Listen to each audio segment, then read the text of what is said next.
My name is Linda. I'm 57 years old, and I never thought I'd see the day when someone would disrespect me in my own home the way my daughter-in-law did last Thursday evening. For 3 years since my husband passed, I've been hosting our weekly family dinners, trying to keep our traditions alive and our family close. But the tension at our dinner table had been building for months, and I could feel something different in the air that night. Sarah, my son's wife, had been testing boundaries for too long, and I knew her patience with playing the dutiful daughter-in-law was wearing thin. But what happened that evening would change everything forever. Before I share what unfolded, please let me know where you're watching from and hit that subscribe button. Trust me, you'll want to hear how this story ends, because what my daughter-in-law didn't realize was that her comfortable life was about to take a dramatic turn. Let me paint you a picture of how our family got to this breaking point. 3 years ago, when my husband Robert died suddenly from a heart attack, my world turned completely upside down. We had built a successful construction company together over 25 years, and suddenly I found myself not only grieving the loss of my soulmate, but also having to step up and run a business I had only helped with from the sidelines. Robert always said I had a better head for numbers than he did, but I never imagined I'd be making all the decisions alone. Our son Michael was 28, then working in the family business as a project manager. He's a good man with a kind heart just like his father, but he's always been a bit too trusting and eager to please. When he brought Sarah home 2.5 years ago, I was genuinely excited to welcome a daughter into our family. She was 25, beautiful in that effortless way some young women have with long blonde hair and bright blue eyes that seemed to light up when she smiled. She came from a modest background. Her parents were both teachers from a small town about 2 hours north of here, and she worked as a dental hygienist when Michael met her. I remember their wedding day so clearly. It was a beautiful spring ceremony in our backyard with white roses everywhere because those were Sarah's favorites. I spared no expense because I wanted her to feel truly welcomed into our family. I paid for her dress, which cost more than most people make in a month, arranged for a photographer who had shot celebrities' weddings, and even hired a string quartet because she mentioned once that she loved classical music. I thought I was showing her how much I cared, how happy I was that Michael had found someone who made him smile the way his father used to make me smile. After their honeymoon in Italy, which was my wedding gift to them, I helped them buy a beautiful 4-bedroom house in the nicest neighborhood in town. I also made sure Sarah had a reliable car, a silver BMW that she'd admired at the dealership, and I even took her shopping for jewelry because I noticed she didn't have many nice pieces. I wanted her to feel secure and loved the way a daughter should feel. But somewhere along the way, things started to shift. At first, it was small things that I tried to brush off. Sarah would make little comments about how outdated some of my furniture was, or how the family recipes I'd learned from Robert's mother were too heavy and old-fashioned for modern tastes. She started suggesting that maybe it was time for me to update my wardrobe, implying that my clothes made me look older than I was. When I'd offer advice about managing household finances or share stories about the early days of the business, she'd get this look in her eyes like she was barely tolerating an annoying relative at a holiday gathering. The most troubling change was in Michael. My son, who used to call me every few days just to check in, started becoming distant. Our conversations became shorter and more formal. When I'd ask about work projects or how they were settling into married life, his answers became vague and guarded. It was like Sarah had built an invisible wall between us, and Michael was choosing to stay on her side of it. The first real confrontation happened about 8 months into their marriage. Sarah had been spending time at the office supposedly to understand the family business better, which I initially thought was wonderful. She seemed genuinely interested in learning about our operations, our client relationships, and our financial systems. But then she started making suggestions that made my blood run cold. One afternoon in late fall, she came into my office with a folder full of documents and a smile that didn't quite reach her eyes. She sat down across from my desk and spread out what looked like rebranding materials, new logo designs and business cards with a completely different company name. Instead of Patterson Construction, named after Robert's family, who had been builders for 3 generations, she wanted to call it Modern Solutions Building Company. "I think it's time to modernize the brand, Linda," she said, using that tone people use when they're trying to sound reasonable while asking for something unreasonable. The Patterson name feels so tied to the past, and if we want to attract younger clients and bigger contracts, we need something that sounds more contemporary and professional.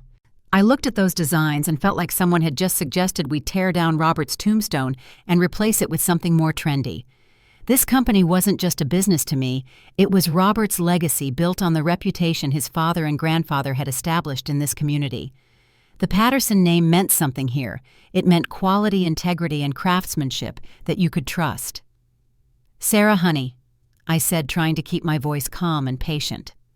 "I understand you want to contribute to the business, and I appreciate your enthusiasm.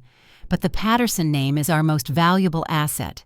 People in this town have trusted that name for over 60 years. Our clients choose us because they know what we represent." Her smile faltered just a bit, and I saw something flash in her eyes that I hadn't seen before. It was a look of frustration, mixed with something that almost seemed like calculation. "But Linda, sometimes tradition can hold you back from growth. Michael agrees with me that we need to think bigger, expand our market reach beyond just this little town." That was the first time she'd thrown Michael's supposed agreement in my face, and it stung more than I expected. When I talked to Michael about it that evening, he seemed uncomfortable and evasive. He said Sarah had just been brainstorming ideas and that I shouldn't take it so seriously, but I could tell there was more to the conversation than he was letting on. The second major incident happened around Christmas time. Sarah suggested that I might be happier in a retirement community where I could make friends my own age and have people to take care of me. She presented it as concern for my well-being, talking about how lonely I must be in the big house all by myself, how difficult it must be to maintain such a large property, and how much more convenient it would be if Michael and she could live closer to the office. "We've actually been looking at some really nice places," she said over dinner one Sunday, as casually as if she were discussing the weather. "Sunset Manor has beautiful grounds and they have all sorts of activities. You could take up painting or join a book club. And the best part is, you wouldn't have to worry about cooking or cleaning or any of that anymore." Michael nodded along, adding, "Mom, we just want to make sure you're not overwhelmed. The house is a lot for one person, and we worry about you being alone so much." I felt like the air had been sucked out of my lungs. They weren't just talking about me moving out of my home. They were talking about me giving up my independence, my connection to Robert's memory, and my role in the business that had become my lifeline after losing him. The house where Robert and I had raised Michael, where we'd celebrated every holiday and milestone, where his father had built the back deck with his own hands because he wanted the perfect spot to watch the sunset with me. The third and most alarming incident happened just 2 weeks before that final dinner. I discovered that Sarah had somehow gained access to one of our business accounts and had been transferring money to a personal account she had opened without telling anyone. When I confronted her about it, she claimed it was just for business expenses and seemed genuinely surprised that I was upset about it. "I thought you'd be happy that I was taking initiative," she said, with that same innocent expression that was becoming less convincing every time I saw it. "Michael said I should start handling more of the financial responsibilities since you're so busy with the operational side." But when I checked with Michael, he had no idea what she was talking about. He looked genuinely confused and a little frightened when I showed him the bank statements. That was when I realized that Sarah wasn't just being thoughtless or overly eager. She was actively working to position herself to take control of everything Robert and I had built together. That night I lay awake staring at the ceiling thinking about Robert and wondering what he would have done in this situation. I knew I had to take action, but I also knew that if I moved too aggressively, I might lose my son forever. Sarah was clearly banking on the fact that I would never do anything that might hurt Michael or drive him away from me. She was testing how far she could push before I would finally push back.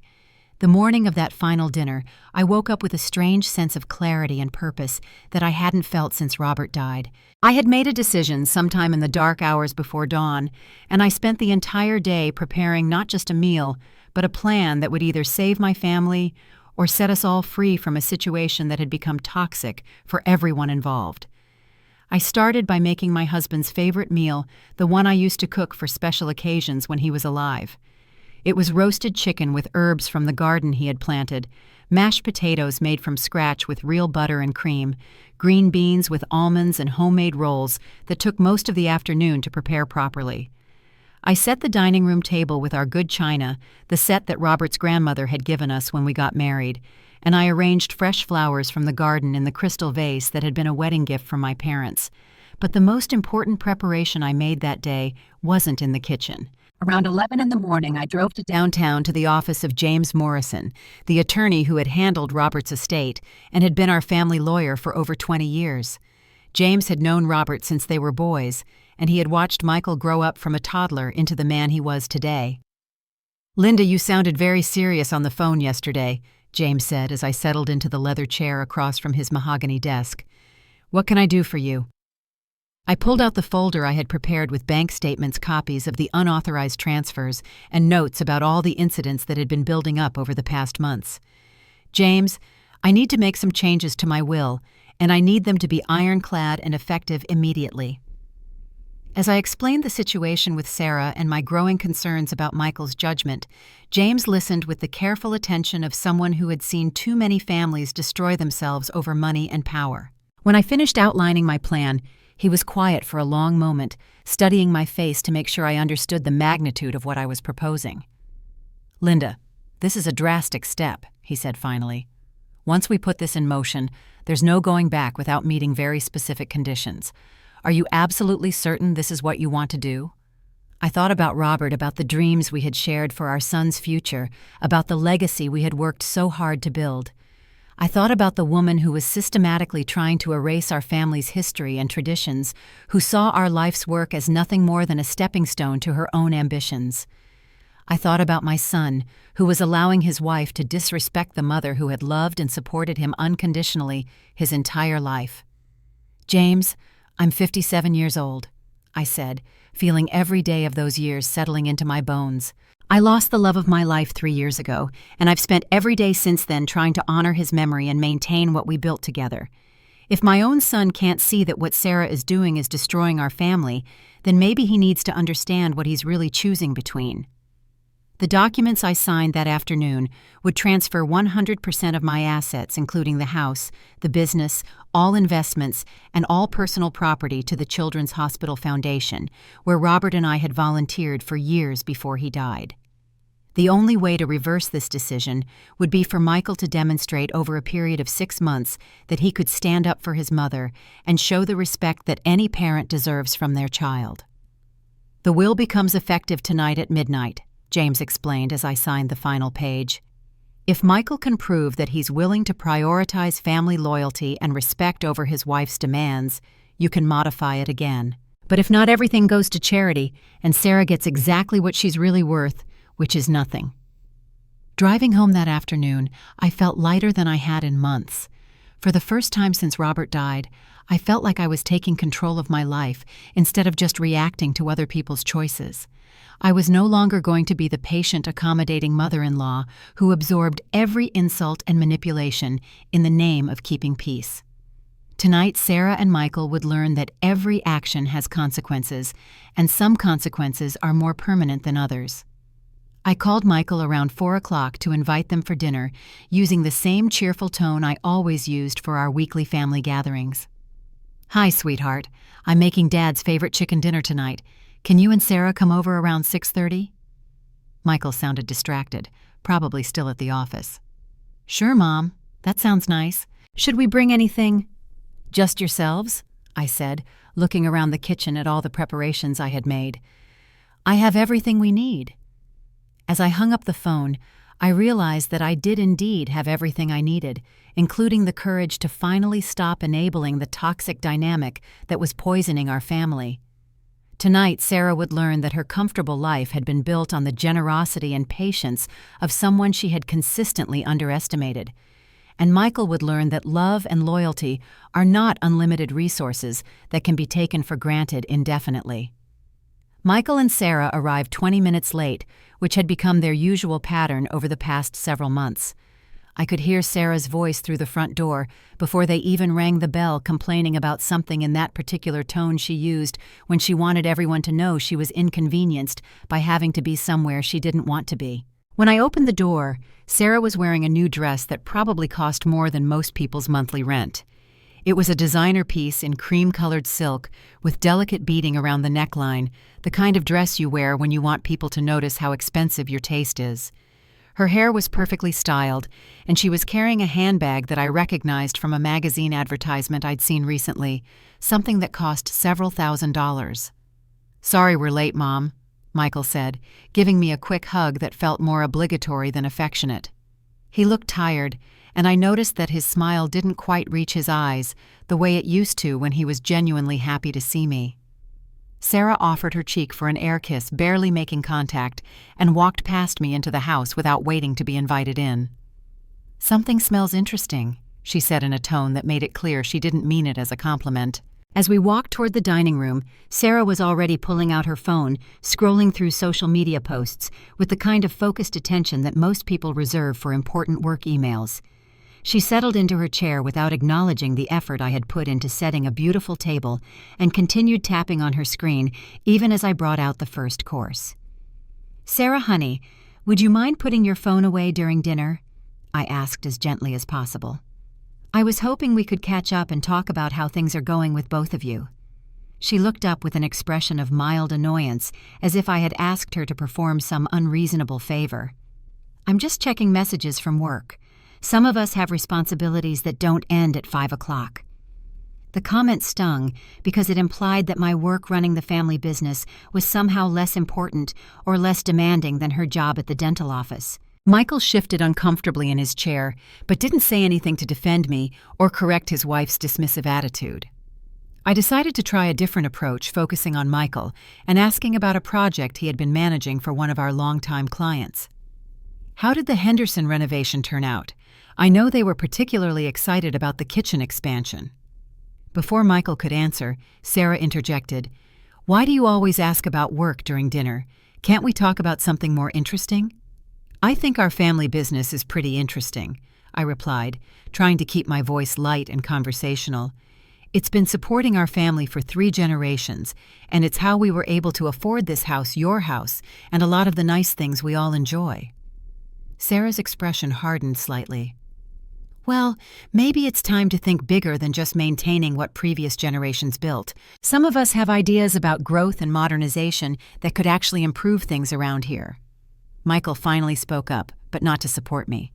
"Mom Sarah just has different perspectives on business development. She's been researching expansion strategies and market analysis techniques that could really help us reach new clients." I served the main course, the roasted chicken, that had been Robert's absolute favorite, prepared exactly the way his mother had taught me 30 years ago. As I placed the platter in the center of the table, I explained that this was the same recipe that had been passed down through 4 generations of the Patterson family, and that Robert used to say it reminded him of Sunday dinners at his grandmother's house. Sarah looked at the food with an expression that bordered on disdain. "This looks so old-fashioned, like something from the 1960s. Don't you think it's time to try some more contemporary recipes? There are so many amazing fusion cuisines and modern cooking techniques that would be much more exciting." I felt something cold settle in my stomach as I realized that she wasn't just criticizing my cooking, she was dismissing another piece of our family's history and traditions. This recipe represented generations of women who had lovingly prepared meals for their families, who had passed down not just ingredients and techniques, but also stories and memories that connected us to our roots. "This recipe has been in Robert's family for almost a century," I said quietly. "His great-grandmother brought it with her when she immigrated from Ireland, and every woman in the family has made it for their husband and children. It's not just food, Sarah, it's a connection to our history." Sarah actually laughed, a sound that was more cutting than any insult could have been. "Well, maybe it's time to move on from the past instead of clinging to traditions that don't really matter anymore. I mean, we're living in the 21st century, not some nostalgic fantasy about the good old days." That was the moment I realized that this wasn't just about different tastes in food or decorating or business strategies. Sarah fundamentally didn't respect or value anything that connected our family to its history, its values, or its identity. She wanted to erase Robert's memory, dismiss the traditions that had shaped Michael's childhood, and replace everything meaningful with whatever was trendy or profitable or convenient for her personal ambitions. Michael, instead of defending the memories of his father or the importance of family traditions, actually nodded in agreement with his wife. Mom Sarah's right that we don't have to do everything exactly the way it's always been done. Maybe it would be good to try some new approaches to things. As I listened to my son agree with his wife's dismissal of everything his father had valued and loved, I felt the last piece of doubt about my decision that afternoon disappear completely. Tonight, they would both learn that some traditions and some relationships are worth fighting for, and that disrespect always comes with a price that's higher than people expect to pay. The explosion came without warning, like a thunderstorm that erupts from a clear sky. One moment Sarah was picking at her food and making snide comments about the seasoning being too heavy, and the next moment she was on her feet, her face flushed red with anger, her carefully styled hair starting to come loose from its pins. "I am so sick of this whole charade," she screamed loud enough that I was certain the neighbors could hear her through the windows. "Do you think I'm stupid? Do you think I don't know what you're doing?" I set down my fork and looked at her with as much calm as I could manage. "Sarah, please sit down. Whatever you're upset about, we can discuss it like adults." "Don't you dare tell me what to do," she shot back, her voice getting higher and more shrill with each word. "I am so tired of you acting like you're the queen of this family, like we're all supposed to bow down and worship you just because you have money." Michael looked absolutely frozen, staring at his wife, as if he was seeing her for the first time. "Sarah, calm down. You're being ridiculous." "I'm being ridiculous." She whirled around to face him, her eyes blazing with fury. "I'm the only one in this room who's being honest about what's really going on here. Your mother thinks she can control us forever just because she holds the purse strings, and you're too much of a coward to stand up to her." I remained seated, keeping my hands folded in my lap, watching this tantrum unfold with a strange sense of detachment. This was who Sarah really was, underneath all the charm and manipulation, and I was almost grateful that she was finally showing her true colors so clearly that even Michael couldn't pretend not to see them. "Sarah, you need to calm down and lower your voice," I said evenly. "This is still my home, and I expect you to behave with some basic decency while you're here." That seemed to push her completely over the edge. She started pacing around the dining room like a caged animal, gesturing wildly with her hands and speaking so fast that her words tumbled over each other. "Your home. That's exactly the problem. Everything is yours, isn't it? The house, the business, the money, the decisions about our future. Well, guess what, Linda?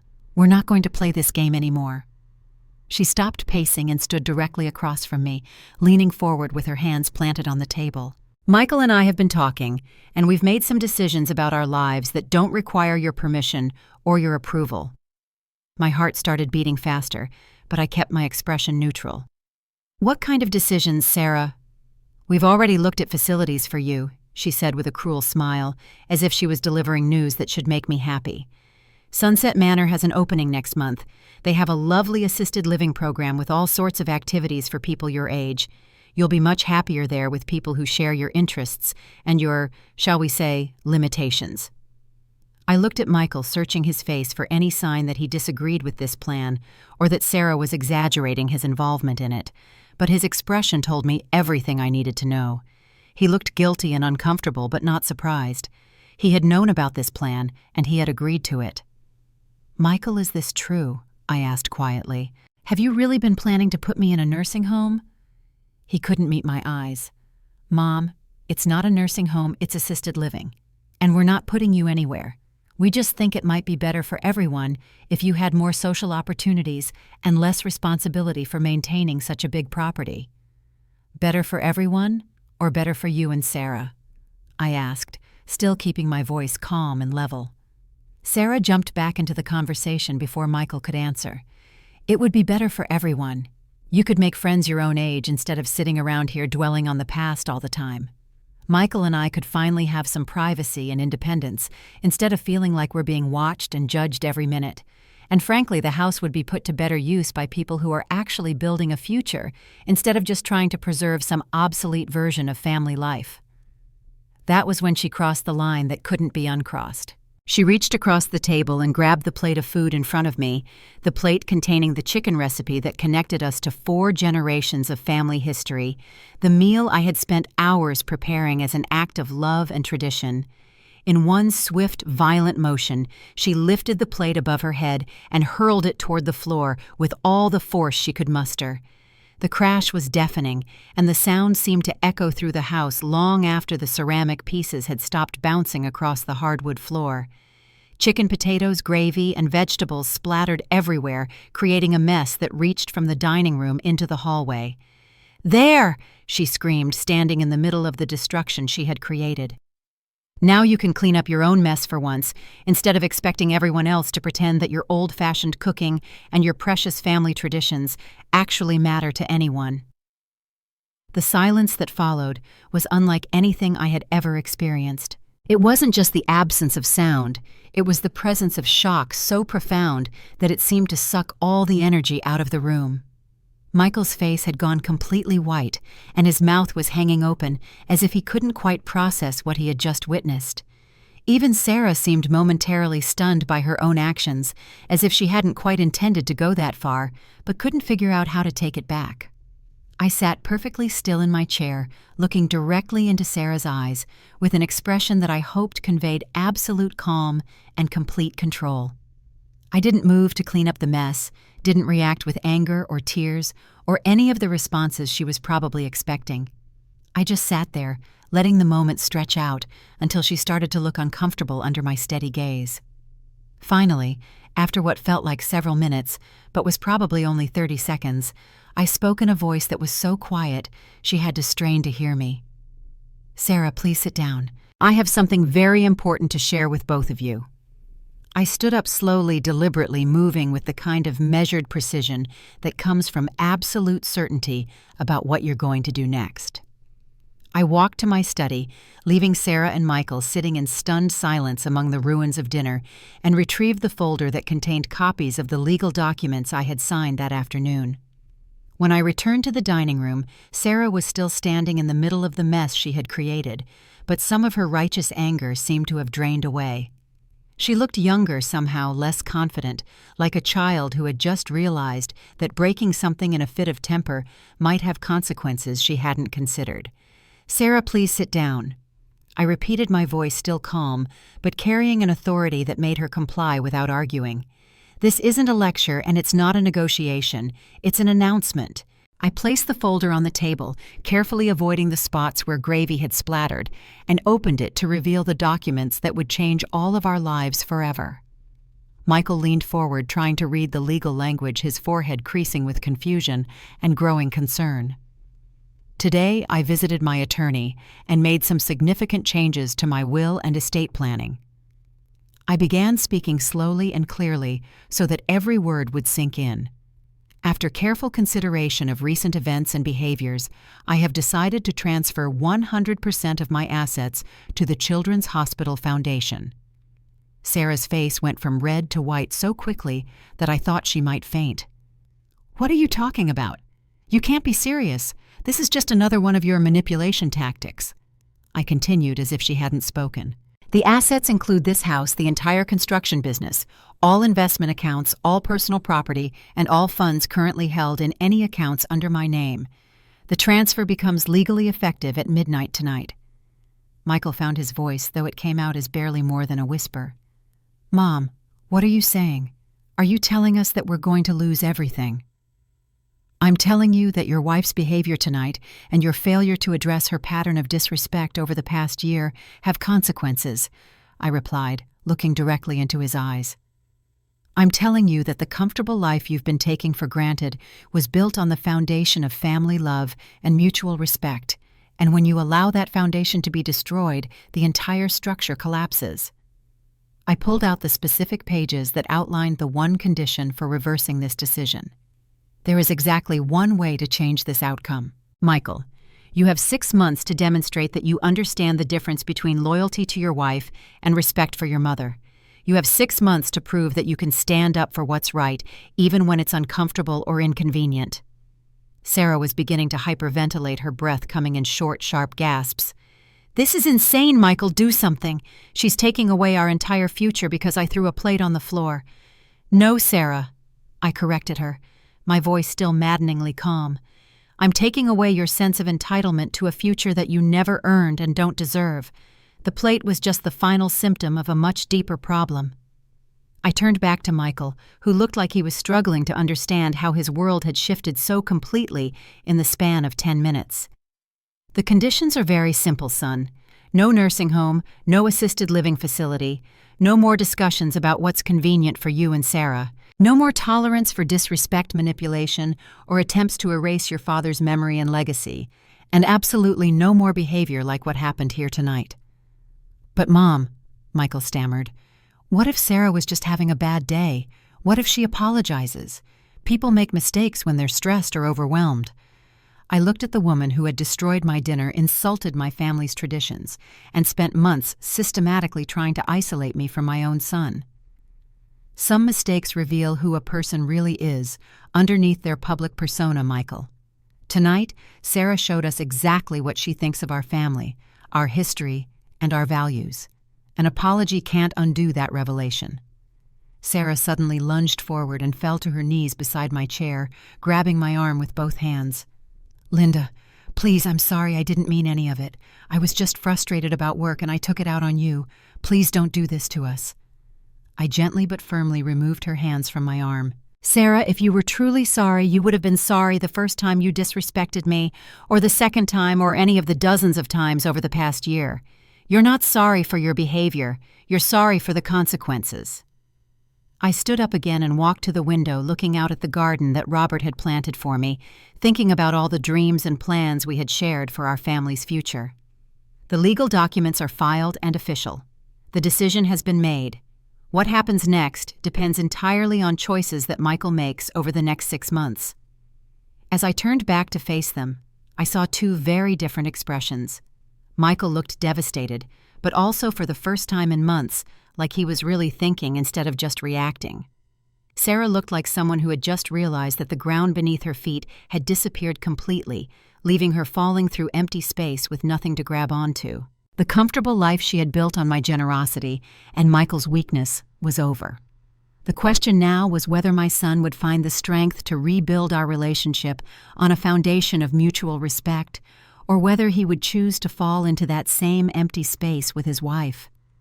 The weeks that followed that dinner were unlike anything our family had ever experienced. Sarah left the house the next morning, loading her designer clothes and expensive accessories into her BMW with the kind of frantic energy that people have when they're trying to outrun a disaster they can't quite believe is really happening. She went to stay with her sister in the city, and within a week she had hired a lawyer who specialized in challenging estate planning decisions. But James Morrison had done his job well. The documents were ironclad, and there was no legal basis for contesting a decision I had made while completely mentally competent and with full understanding of the consequences. Sarah's lawyer tried several different approaches. First, they claimed that I had been unduly influenced or coerced, but there were no witnesses to support that theory, and plenty of evidence that I had made the decision independently. Then they argued that the decision was unreasonable and vindictive, but the law doesn't require parents to be reasonable in their estate planning, only mentally competent. Finally, they tried to claim that Michael had rights to the family business, based on his years of work and contribution, but Robert and I had been very careful to structure everything as sole proprietorship with clear succession planning that required our explicit approval.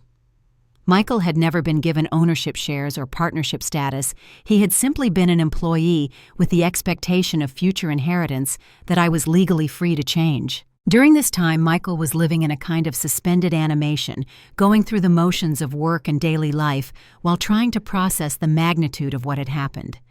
He would come to the office every day, manage his projects, and interact with our employees, but there was a hollow quality to his presence that everyone noticed. About 3 weeks after Sarah left, he finally came to talk to me. He knocked on my office door one evening after all the other employees had gone home, looking like a man who hadn't been sleeping well. "Mom, can we talk?" he asked, and I heard something in his voice that I hadn't heard since he was a teenager, dealing with problems too big for him to handle alone. "Of course, sweetheart. Sit down." He settled into the chair across from my desk, the same chair where Sarah had presented her plans to erase the Patterson name from our business. For a long moment, he just sat there staring at his hands. "I've been thinking about what you said that night," he began slowly, "about respect and loyalty and what Dad would have wanted for our family. And I've been thinking about all the things that happened over the past year that I didn't really pay attention to at the time." He looked up and met my eyes for the first time since that dinner. "Sarah asked me to back her up on a lot of things that I didn't really understand or agree with, but I did it because I thought that's what being a good husband meant, supporting your wife, even when you're not sure she's right."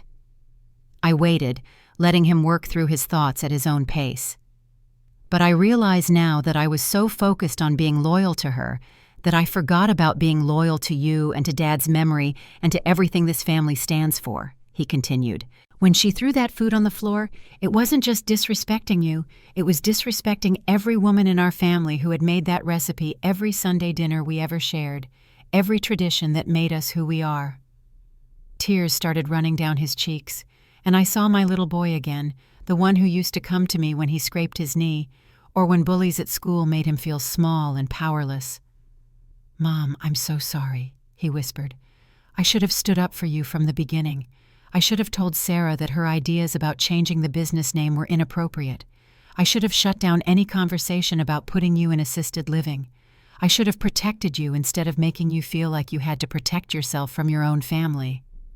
I walked around the desk and pulled him into a hug, feeling how thin he had gotten, noticing that he smelled like sadness and regret. "Michael, I need you to understand something very important," I said, still holding him. "I didn't make this decision to punish you or to get back at Sarah. I made it because I was watching our family destroy itself, and sometimes the only way to save something precious is to risk losing it completely." Over the next 3 months, Michael proved that he meant every word of his apology. He filed for divorce, refusing Sarah's demands for alimony or property settlement by pointing out that all the assets she wanted to claim had never belonged to him in the first place. He moved back into his childhood bedroom, temporarily spending evenings helping me with business planning and weekends working in his father's garden. Most importantly, he started standing up for our family's values in ways both big and small. When longtime clients asked about the changes in our family situation, he spoke proudly about the Patterson legacy and his commitment to maintaining the standards his grandfather and father had established. When potential new employees seemed more interested in quick profits than quality craftsmanship, he made it clear that our company culture wasn't negotiable. 6 months to the day after that terrible dinner, I called James Morrison and asked him to prepare new estate planning documents. This time, I structured everything to provide for Michael's future, while also ensuring that a substantial portion of our assets would still go to the Children's Hospital Foundation. It seemed like the right balance between family loyalty and community responsibility, the kind of decision that Robert would have supported. When I told Michael about the new arrangements, he surprised me by insisting that the charitable component remain large and permanent. "Dad always said that we were blessed to be a blessing to others," he said. "I want to make sure that's part of our family legacy forever." As I sit here now, almost a year later, I think about all the ways that one terrible evening changed our lives for the better. Sarah is living in another state, working as a dental hygienist again, and presumably looking for another wealthy family to infiltrate. Michael is slowly building a new life based on his own values instead of someone else's manipulation. And I learned that sometimes the greatest act of love is refusing to enable the people you care about to make choices that will ultimately destroy them. I learned that respect isn't something you can buy or inherit. It's something you earn every single day through your actions and your choices. I learned that traditions aren't just old-fashioned habits. They're the threads that connect us to our history and our identity. And I learned that sometimes the most powerful response to cruelty and disrespect is not anger or tears, but the quiet strength that comes from knowing your own worth and refusing to accept anything less. Most importantly, I learned that family isn't just about blood relationships or legal obligations. It's about people who choose to honor and protect and cherish each other, even when that choice requires sacrifice or courage, or the willingness to risk everything you thought you wanted for everything you know you need. The question I want to leave you with today is this: When someone in your life consistently shows you who they really are through their actions, do you have the courage to believe them and respond accordingly? Have you ever had to make a choice between keeping peace and protecting your own dignity?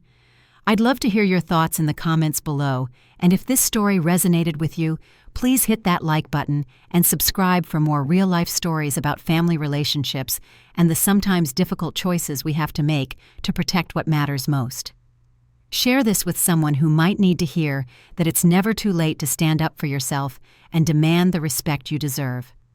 Thank you for listening to my story, and remember that your worth is not negotiable, no matter who tries to convince you otherwise. Until next time, take care of yourselves and the people who truly love and respect you.